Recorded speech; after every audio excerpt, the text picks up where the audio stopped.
Hello friends, welcome to our channel Sukanya Naidu vlogs. ఈ వీడియోలో మనము ట్రెడిషనల్ వంట అయిన ఎంతో రుచికరమైన అలాగే ఆరోగ్యకరమైన వంట ఎలా చేయాలో చూద్దామండి. అది ఏమిటో కాదు, సజ్జ రొట్టె. ఇది ఈ విధంగా చేసుకొని బెల్లంతో అయినా లేదా నెయ్యితో అయినా కూడా తినవచ్చండి. ఇది చాలా టేస్టీగా ఉంటుంది, అలాగే ఎవరైనా కూడా తినవచ్చు. ఇంకా మనము వీడియోలోకి వెళ్ళిపోదాము. ఒక కప్పు వేరుశనగ పప్పును తీసుకొని దాన్ని మిక్సీ పట్టుకోవాలండి. మరి మెత్తగా కాకుండా వీడియోలో చూపిస్తున్న విధంగా మనము దీన్ని మిక్సీ పట్టుకోవాలి. అలాగే ఒక 20 ఎండు పచ్చిమిర్చిని తీసుకొని మిక్సీ పట్టుకోవాలి. మీకు కారం ఎక్కువ కావాలంటే ఇంకొద్దిగా ఎక్కువగా వేసుకోవచ్చండి. ఇంకా మనము ఒక బౌల్ తీసుకొని 3 కప్పుల సద్దపిండిని, అలాగే దానికి 1 కప్పు సన్నగా కట్ చేసిన ఆనియన్స్ని, ఆల్రెడీ మనం మిక్సీ పట్టుకున్న వేరుశనగపప్పు పౌడర్ని, 2 స్పూన్స్ జీలకర్ర, అలాగే సాల్టు, సన్నగా కట్ చేసిన కొత్తిమీర, ఇంకా ఫైనల్గా మనము ఆల్రెడీ పేస్ట్ చేసుకున్న పచ్చిమిర్చి వేసేసుకుందాం. ఇది వేసుకున్న తర్వాత అంతా బాగా మిక్స్ చేసుకోవాలి.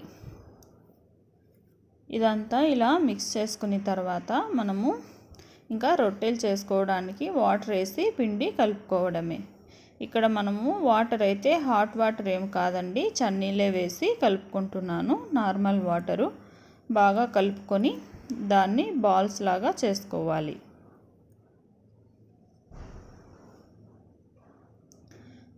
ఇలా బాల్ లాగా చేసుకున్న పిండిని ఇంకా మనము చపాతీ చెక్క పైన ఏదైనా కాటన్ క్లాత్ తీసుకొని దాని మీద పెట్టుకొని వీడియోలో చూపిస్తున్న విధంగా రొట్టెని తట్టేసుకోవాలి.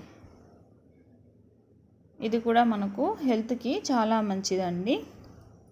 ఇలా తట్టేసుకున్న తర్వాత స్టవ్ పైన ప్యాన్ పెట్టుకొని అది వేడైనాక ఆయిల్ వేసేసుకోవాలి.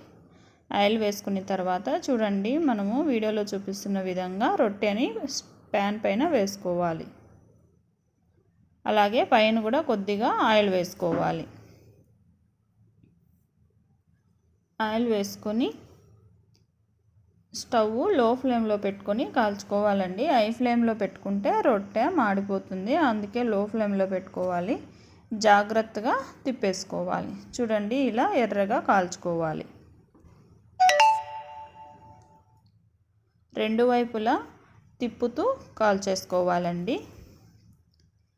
అంతే, మనకు సద్ద రొట్టి రెడీ అయిపోయింది. ఇది హెల్త్కి చాలా మంచిది, అలాగే మనకు ఎముకలకు కూడా బలం ఉంటుందండి. ఇందులో ఎవరైనా కూడా తినవచ్చు. చూడండి, రెండు వైపులా కాల్చుకున్న రొట్టెని మనము ఇంకా సర్వింగ్ ప్లేట్లోకి తీసేసుకోవడమే. దీన్ని నెయ్యితో అయినా బెల్లంతో అయినా తినవచ్చండి. మీకు ఈ వీడియో నచ్చినట్లయితే లైక్ చేయండి, షేర్ చేయండి, సబ్స్క్రైబ్ చేయండి. Thanks for your watching. Next వీడియోలో మళ్ళీ కలుసుకుందాం.